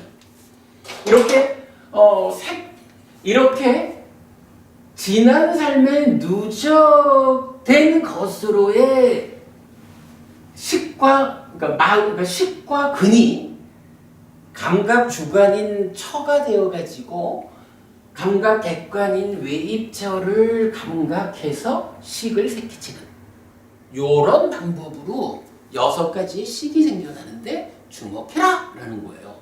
요런 방법 말고 다른 방법으로는 식은 생겨나지 않는다. 식이라고 하는 거는 100% 요렇게 생겨난 조건적인 거다. 70, 80은 당연히 없는 건데 그지? 아니 그거는 말이 그렇지만 부처님한테는 그런 개념이 없잖아. 부처님은 한 번도 7식 말라식을 의라고 하고 8식 아래야식을 심이라 한다 이런 얘기 안 했다고. 부처님한테는 말라식 아래야식 이런 단어 자체가 없는 거예요. 우리가 이거는 그러니까 왜 이럴까라고 헷갈릴 문제가 아니라 그러니 우리가 공부의 기준을 명확히 해서 부처님이 설하신 그대로의 의지에서 가야 되겠다. 엉뚱하게 말라식 아래야식 이런 부분 가지고 멋있기야 얼마나 멋있어. 뭐 유식의 문제가 많은 거잖아, 유식의. 제가 말하기는 그러지만 어쨌든 분명한 거 하나는 부처님은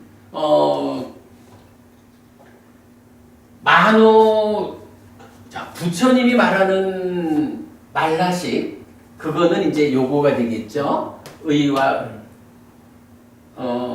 아니지. 거기서는 유식에서는 이렇게 나오잖아. 안식과 의식이라는 전육식이라고 전육식. 전오식이 아니라 전육식이죠. 식. 그죠? 그렇지. 육식이 나오고 이거와 별개로 이 배후에 칠식 말라식이 있다라는 거잖아요. 근데 이 칠식 말라식이 마나스잖아. 그리고 뭐 사람들이 얘기하기가 의라고 이게 누구냐 용수 스님 용수가 아니지? 세친의 유식 20종인가 그런 데 나오죠. 그리고 이 뒤에 또 뭐가 있어요? 아레야식 하는데 그게 알라야가 되든가? 알라야 민냐나 이거거든? 이래서 식이 8가지가 되어 있는 거예요. 근데 부처님은 그렇게 말 안 하잖아. 오직 식은 요 6가지밖에 없는 거예요. 그리고 마나스라고 하는 이거는 몸과 함께한 상태를 지칭, 몸과 함께한 활동의 영역을 그렇게 표면의 삶을 그렇게 지칭하고 있을 뿐이지 이게 육식의 내면에서 작용하는 잠재의식 이런 거 아니라고. 거기에다가요 이 알라야 민냐나라고 하는 이 단어는 경전에는 뭐가 있냐 하면 알라야가 있어. 알라야라고 하는 것이 따지면 부처님이 나의 깨달음은 이러하다. 근데 중생들은 알라야라고 하는, 우리는 요거를 이제 집착의 경향이라고 번역하거든요. 집착보다는 이제 경향이라는 개념. 경향이니까 이게 뭐예요? 상이라는 개념이죠. 알라야가, 그러니까 중생들한테는 집착하는 경향이 있다 이거야. 그래서 중생들의 문제의 본원을 상에다가 두는 거야. 근데 지금 유식에서는 그 알라야를 갖다가 뒤에다가 식을, 그러니까 윈냐나를 붙여서 알라야 식 이랬거든. 부처님한테는 알라야는 있지만 알라야 윈냐나는 없는 거야. 부처님은 삶의 저 근저에 있는 것을 집착의 경향에서 상이 병든 거를 번뇌라고 하잖아요. 번뇌라고 하는 거, 상의 영역에서 중생들의 삶의 문제의 근원을 말하지 거기를 식이라고 마음이라고 말하지 않는 거야. 유식하는 분들이 이런 얘기를 들으면 많이 불편하시겠지만 일단 뭐 우리가 뭐 그분들에 대해서 문제 제기하는 게 아니라 그냥 우리 공부 기준에 의한 부처님이 설명하신 그 의도와의 차이를 설명할 수밖에 없는 거야. 안 그러고 이걸 인정하고 갈 수는 없잖아 우리가. 뭐 그런 면에서 이제 그건 봐야 되죠. 자, 그러면 어쨌든 하여간 식은 요렇게 삶의 과정, 인식 과정에서 조건 지어진 상태로 생겨나는 6가지 말고는 없어요. 그리고 이거와 다른 방법으로는 식은 생겨나지 않아. 이게 부처님이 말하는 기준이라. 이 기준 밖에서는 어떤 얘기를 해도 일단 부처님이 말하는 마음은 아닌 거라. 자, 원래 오늘 이제 오온의 식 중에 식이 하여간 위자나띠, 분별해서 안다, 인식한다로 정의가 되는데, 보니까 인식하기 때문에 식인데 인식 대상을 달리 말하는 경이 있더라. 그래서 식에 대해서는 또 한 가지를 보아야 한다라고 예고된 수업을 오늘 하기로 했었던 거죠. 그런데 이제 가기 이전에 사실은 오늘 이 수업은 굉장히 중요해요. 또 우리가 어차피 뭐 이 자체가 오온이 말하는 식에 대한 이해의 영역이고, 그래서 오늘 수업은 좋은 수업을 했어요. 근데 이제 하여간 그런 오온과 관련한 지금 수업 가운데 오늘 수업은 이렇게 식이라는 것과 의라는 거, 특히 의라고 하는 것을 이해하는 좋은 수업이 됐어요. 요점적으로는 하여간 이 전체를 의라고 하느냐, 아니면 의식과 의근만을 의처라고 부르면서 처가 생략된 상태의 의냐, 요거 구분해내는 일. 운나바 바라본 경에 의해서 삶이 설명되고 고멸로 이끄는 이럴 때의 의라고 하는 의미, 이런 식 아주 중요한 공부를 오늘 했고요. 다음 주에는 원래 오늘 하기로 했던 식의 다른 정의 공부하기로 하겠습니다. 오늘 좀 여기까지 하겠습니다. 아유, 수고하셨습니다. 수고하셨습니다. 네. 아유, 제가 괜히 다른 주제를 꺼내가지고. 아니야, 이건 다른 주제가 아니야. 이거는 잘 맞는 주제고요. 제가 오늘 문방구 갔다가 요거 사왔어요. 그러니까 우리가 교재가 계속 나오는데 계속 교재만 드리기 위해서 저도 그래서 이걸 이제 새로 파일을 요거 이제 합성경 교재 묻고요. 네. 저녁에 교재는 또 드릴게요. 알겠습니다. 요번에 20개를 사왔어 아예. 아니 이게 우리가 자료를 많이 만드는데 제대로 문서 정리라 그러나 그걸 안 하니까 순서를 잘 몰라요. 그러니까요. 이게 그래서 이게 잘 순서대로 쌓여 있으면 좋겠다 싶어서 서비스했습니다. 아유, 감사합니다. 그래도 하여간 오늘 수업은 아주 중요한 수업. 제가 설명 잘했죠? 아유, 고맙습니다. 근데 아야타나를 네이처 웨이처 말입니다. 그러면 저는 저 부분은 사실 이해가 계속 안 가는데 네이처는 일단 우리 내면에 있는 공연 보면 되겠는데 스님 방금도 요 웨이처도 어떤 웨이처로 하면 이거는 원은 아야타나다 말입니다, 그죠? 네네. 근데 스님께서 웨이처는 자꾸 바깥에 있는 어떤 보려고 하는 그 대상을 웨이처라고 이렇게 말씀하시는데 일단은 인식은 일단 이 내부의 의식 공간에 실현하는 입체에 실현하는 거야. 아니지. 의식은 아니, 인식은 네. 내가, 그러니까 몸과 마음으로 이루어진 내가, 그러니까 내 내면에 실현하는 거잖아요. 아니지. 내가 네. 너를 네. 나와 너의 관계에서 불러들여가지고 안에서 인식을 하는 그러니까 거지. 제가 말한 내면에서 어떤 인식이 이루어지는 거야. 내면에서. 아니죠.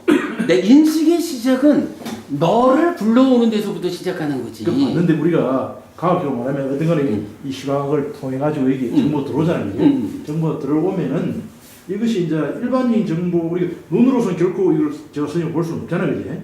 이 정보와 어떤 선임이라는 어떤 이 자연의 정보가 들어가지고 여기에서 어떤 그 이 실물화된 정보로 변환된다. 변환이. 그건 이렇게 봐야 돼. 그거는요. 네. 식이 분별해서 안다라는 식의 작용 영역이고 만약에 지금 이제 법원님 말씀하시는 그 상황에서 제가 비켜버리면 저 없이 법원님 내면의 일만 가지고 저를 인식하나? 못하잖아. 아니 그러니까 여기서 말하는 인식, 외입처라는 개념은 이렇게 대상이라고 하는 것을 인식의 토대의 하나로 말합니다. 그래서 아까 제가 장소라는 말보다 토대라는 말을 저는 이해한다고 그랬잖아요. 어쨌든 이게 그거 말씀도 좋아요. 근데 그거는 받아들인 이후에 시계작용 아니면 근의 어떤 이제 신경 연결 어쨌든 이제 마음이 하는 근데 그 마음이 하는 그것만을 인식작용이라고 하는 게 아니고 인식하는 구체적 작용은 시기 안에서 하는 거지만 그러나 그 인식을 위해서 여기서 이제 경이 말하는 외입조라는 것은 안에 들어와 있는 상태로 외입조를 말하는 게 아니라 어쨌든 무언가 있어야 보지라는 그 밖에 있는 그 보여지는 대상을 외입조라고 하는 거거든요. 그러니까 이거를 착각하면 안 되는데. 그 부분 그 부분에서는 제가 선생님 좀 이게 좀 안 맞는데. 아니야. 그거는 아니 이게 그거는 지금 그거는 어떤 경우냐면 법우님이 아마 유식적인 시각을 갖고 있는 것 같아. 유식이 말하는 그 유식무경. 그래서 밖의 대상이라는 건 사실은 없다. 오직 식의 발현이다. 이런 식으로 이제 무식 유경을 말하는데 아래야 식도 없는데 뭐 유식적으로. 근데 어쨌든 여기서 아니 분명하게 이거는 헷갈리면 안 되는 거예요. 색성향 미적법이라는 것은 내 안에서 일어나는 어떤 상황이 아니고 그냥 구체적으로 몸과 마음으로 구성된 내가 있고 내가 눈을 통해서 보는 감각 대상인 너가 있는 거야. 아는 몸과 마음으로 구성된 감각 주관인 나고 색은 내가 아닌 세상으로 밖에 존재하는 거야. 그래서 내가 몸과 마음인 내가 색성향 미적법이라는 세상을 감각하는 거거든요. 그때의 감각하는 자인 나는 내입처고 감각되는 세상은 외입처라. 아니 그렇게 말씀하시면 선생님 그러면은 예전에 선생님 말씀은 그 외입처라고 했는데 입처라는 걸 어느 어떤 거에 아예 따라해서 어떤 거에 식 플러스 근이란 말입니다. 그게 식 플러스 근인데 그러면 이것도 내입처는 아니 법원님 그건 달리 봐야지.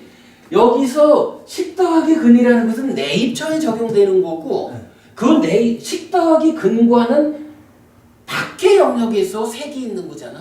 그럼 그거를 어떤 그 외입처도 아예 따라만 붙이면 안 되잖아요. 아예 따라 철하는 것은 식 플러스 근인데. 아니죠. 그거는 내입처를 설명할 때 감각의 주관, 감각의 토대가 되는 것이 식 더하기 근인 거고 밖에서 감각의 대상이 되는 것은 세상인 거지. 이 아야따나라 그러니까 제가 아까 아야따나를 토대라는 개념으로 보자. 감각작용이 일어나기 위해서는 보는 자가 있고 보이는 자가 있어야 된다. 이럴 때 보는 자는 안에 있는 감각토대고 보이는 자는 밖에 있는 감각토대다. 이래서 내입처, 외입처라고 부른다. 이 얘기를 하는 거죠. 근데 이제 이게 먼저도 한번 그런 법회를 한 적이 있어요. 이게 유식적으로 유식무경 해가지고 밖에는 사실은 없다. 그리고 오직 식의 발현이다.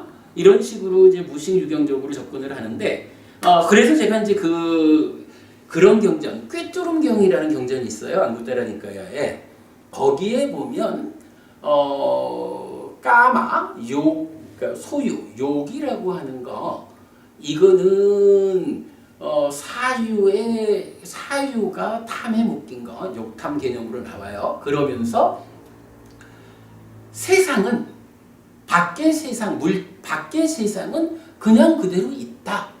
그냥 그대로 있을 뿐인데 그 세상에 우리가 까마 소유적 사유를 얹어서 보다 보니까 이 밖에 그냥 있는 세상을 밖에 그냥 존재하고 있는 물질 세상을 잘못 본다라는 식으로 부처님이 이 부분을 설명하거든. 그러니까 그래서 이제 그 유식 무경 이 말에 대해서 무경이라는 말은 무조건 틀렸다라고 저는 말을 하는 게 꿰뚫음경의 개성을 통해 가지고 분명히 세상이라는 거는 그냥 있다. 다만 우리가 그러니까 중생이 아까 그 여기 7번째 타작꾼 얘기했잖아요. 7번째 도리깨꾼의 역할을 하는 걸로 욕탐이라는 게 작용을 한다고. 그 욕탐 때문에 이제 니미타라는 말이 있잖아. 색성향 미처법이라는 외입처를 욕탐 때문에 왜곡해서 보는 상태를 색상, 루파 니미타. 그러니까 니미타라는 말이 탐진치에 의해서 만들어진 색성향 미처법의 왜곡 상태야. 지금 유식 무경 이래가지고 경이 없다라고 하는 말은 표현하면 우리가 보는 모든 것은 니미타다 이 얘기는 될 수가 있어요.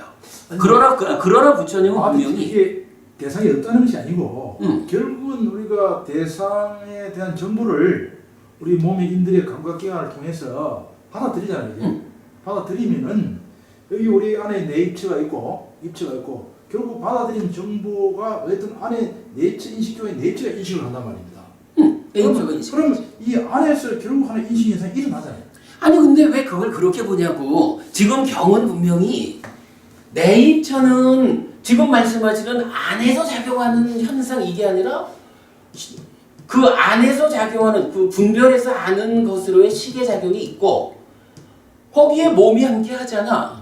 이 상태로 몸과 마음이 함께해서 내가 본다라고 말하는 그걸 내입처라 했고 외입처는 분명히 세상이라고. 그렇지. 내가 어떤 대상을 감각했느냐 이렇게 밖에 있는 세상을 말하는 게 외입처거든. 그러니까 이게 밖에 있는 그 정보와 우리 내가 오늘 봤다 소리를 들었다 결국은 안으로 정보가 들어오잖아. 아니 그러니까 법부님 이게 안에서 정보가 가공되는 이거를 인식작용이라고 포괄해서 보지 말고 여기서 그러니까 내입처 외입처라고 설명되는 이 사는 이야기는 그 들어온 정보 이전에 정보의 실체로 밖에 존재하고 있는 거 그거를 외입처라고 한다는 거지.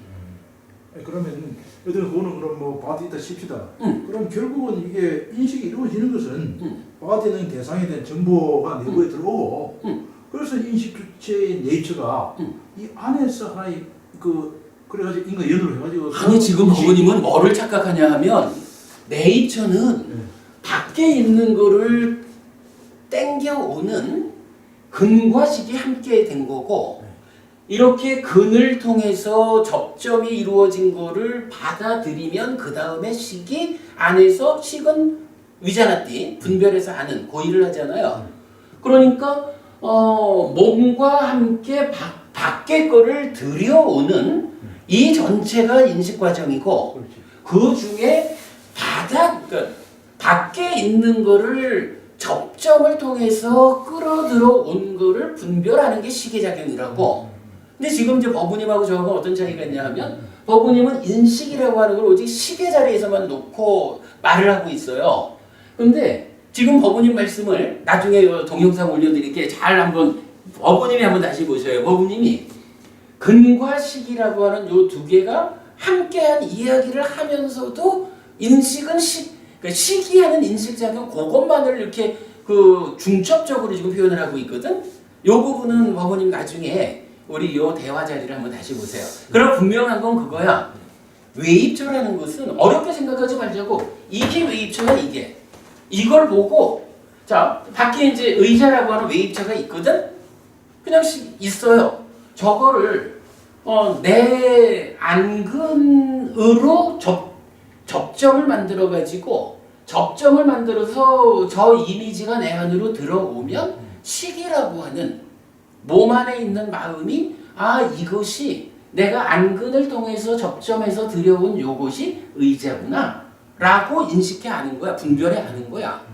그럴 때에 이렇게 분별해 안다라는 구체적 인식 과정은 식이하는 거고 밖에 있는 저놈을 붙잡아 들이는 것은 근이하는 거고 밖에 있는 저놈은 그대로 감각 대상인 인식 대상인 외입처고 이럴 때에 접점을 붙잡아오는 근과 붙잡아온 그놈을 분별하는 식과 요 두 개를 더해서 내입처라 하고 이게 정의 거야. 이걸 내입처라 하고 밖에 있는 저놈 내 안으로 끌려 들어온 게 아니고 밖에 있는 저놈을 외입처라고 한다고.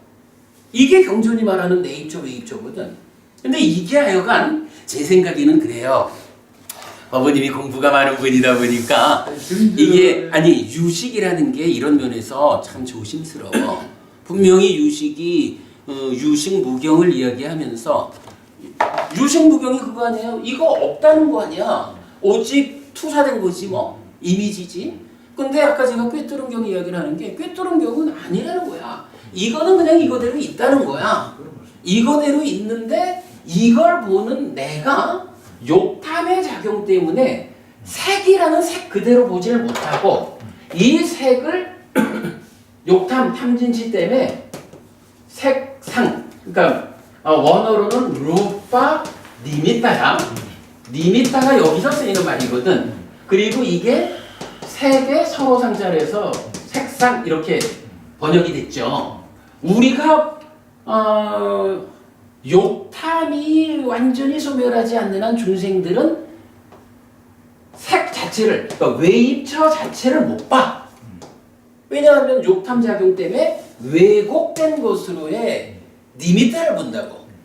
그러니까 뭐 유식적으로 우리가 보는 것은 다 니미타요 이렇게 말한다면 타당해. 근데 유식이 오직 니미타만 있고 색 자체는 없다라고 말한다 그러면 그건 부처님 생각하고 다른 거야. 부처님은 있다라는 거거든. 있는 것을 보는데 왜곡해서 본다는 거거든. 외부에서 인식 인상이 일어나가지고서 또 투영되면서 이랬었냐. 그러니까 이제 그래 이제 제가 그 얘기인 거야. 그게 이제 제가 그 얘기인 게 법부님이 공부가 많으셔가지고 그런 거야. 너는 기공이랑 많이 해놓으니까 잡타에서 해놓으니까 그렇습니다. 근데 이 부분 요거는 요점 그렇게 봐요. 저기 내입처와 외입처는 내입처는 보는 자인 나 요거 식과 근으로 구성돼 있고 외입처는 보이는 거야. 보이는 밖에 있는 대상. 그래서 보는 자도 있어야 되고 보이는 자도 있어야 이 두 가지를 토대로 즉 처로 삼아가지고 인식작용이 이루어지는 거야. 거기는. 근데 이걸 놓치면 어려워요. 법이 이게 근데 공부가 많으셔서 바꾸기가 힘든 거야. 잡동사에 들어가지고 이게 조금 곤란이 많아요. 근데 이 부분은 명확해요. 아까 우리가 지금 무식 유경 얘기에서도 이렇게 지적을 했고 말라식 아래야식이라는 것도 어쨌든 부처님한테는 없는 거고 근데 부처님한테 없는 그게 오랜 세월을 1000년 2000년 세월을 그게 불교라고 부처님 가르침이라고 우리를 지배하고 있다고 그걸 벗어나는 일은 어렵죠. 근데 경전에 일체법이 너무 간단하게 설명이 되어 있으니까 굉장히 간단하잖아요. 그러다 보니까 이게 우리가 깨워야지. 설이 다양히 있다. 경전이 너무 간단하게 되어 있으니까 일체가 좀 대단한 건데 아니었습니까? 그런데 이게 너무 간단하잖아요. 앞으로 하여간 우리가 다 공부해 갑시다. 근데 이제 오늘 우리가 공부한 요 내용 있죠? 이게 사실은 삶의 문제의 절반은 여기서 답을 주는 거예요. 바로 요 자리를 명확히 못 보니까 3사화합 촉도 뭐라 그래요? 근경식 3사화합 그러잖아. 근경식 3사화합 되면은 3사화합 촉은 의미가 없어. 내입초 외입초 촉이래야지. 바로 요 부분. 그러니까 상류다니까에서도 35번 상류다, 6처 상류다가 가장 부피가 크잖아. 삶이라는 곳에 몸통을 이 자리에 놓거든요. 이거 여기서 흔들리면 어려워요. 그러니까 어머님 올해 많이 공부하신 부분과 조금 눈을 달리 해가지고 오늘 제가 설명드린 만큼만을 한번 좀 다시 보셔요. 제가 이렇게 오늘 이야기한 이 부분도 설명하시는 분들이 이과야 선생님 많이 있는데 그래서 제가 그 부분은 선생님 많이 다르니까 선생님하고 부분도 다르고 네. 이효비 교수님이라든지 범위생이라든지 다르게 되거든요. 그러니까. 그래서 사실은 그분들도 사실 팬이 많다고 사실은 진짜. 뭐 저보다야 뭐 그분들이 뭐 어쨌든 그분들은 우리보다야 훨씬 재밌고 뭐 잘하죠. 그러나 우리는 뭐 많은 팬을 확보하는 일보다는 어떤 것이 사실인가로 접근해 들어가니까 사실에 접근하는 사람은 많지 않죠. 그래도 스님께서 경전에 제일 근거를 해서 스님께서 공부를 하시는 거예요. 그러니까 공부하러 오셨죠. 어쨌든 뭐 우리가 같이 공부를 해 나가야지 뭐. 저 공부를 안 해. 질문 안 해요. 여기 어중대장 모르겠다. 얘기 알아가지고 자 어디 가서 좀 식사하고 오셔요. 홀라만 해달라고. 아니야 근데 그래도 우리가 이런 과정이 필요해요. 뭐 이런 과정은 통해. 이게 정성의 과정이지. 아니 그럼. 예. 그리고 법부님이 이렇게 문제 제기를 할 수 있는 게 우리 공부를 성숙시켜 가는 거죠. 그리고 만약에 이런 문제들에 대해서 제가 답할 수 없다라고 하면 제 공부가 틀린 공부가 된다고. 저는 일단 초기 불교에 대해서 강의했고 제가 강의 다 들으니까 저는 별은 안 되니까 일단 들어보자. 책도 다 사고 일단 그분들 말은 다 들으니까 이게 좋은 점도 있지만 이게 혼란이죠. 예, 사실은 스님 말씀 들으니까 하나씩 또 정리가 돼가는 것 같습니다. 예, 천천히 그게 오래 공부하신 게 있는데 하루 이틀이 되겠어요 그래도 이건 법부님이 공부의 기준을 여기에 두겠다라는 입장만 갖고 있으면 머지않아서 정리될 거예요. 불교 시대가 우리 부처님 가르친 대로 따라갈 마지막 인생을 이제 정리하려고 하는데 초이경전을 가지고 토대를 할 수밖에 없잖아요. 그러니까 초기 경전 안에서도 이제 우리가 말하는 이 공부 기준이 있잖아. 그래. 이 기준을 벗어나면 초기 불교라고 아무리 말을 해도 다르다고. 다르다고. 그럼요. 이게 어쨌든 교리가 일관성을 갖지 못하는데 일관성을 갖지 못하는 것들을 엮어가지고 내는 결론하고 일관성이라는 범위 안에서 결론을 내는 거가 같을 수가 없지. 이정비 같은 경우는 사실은 윤회를 부정해 버려요. 그러니 그게 경전을 아는 거라 하겠어?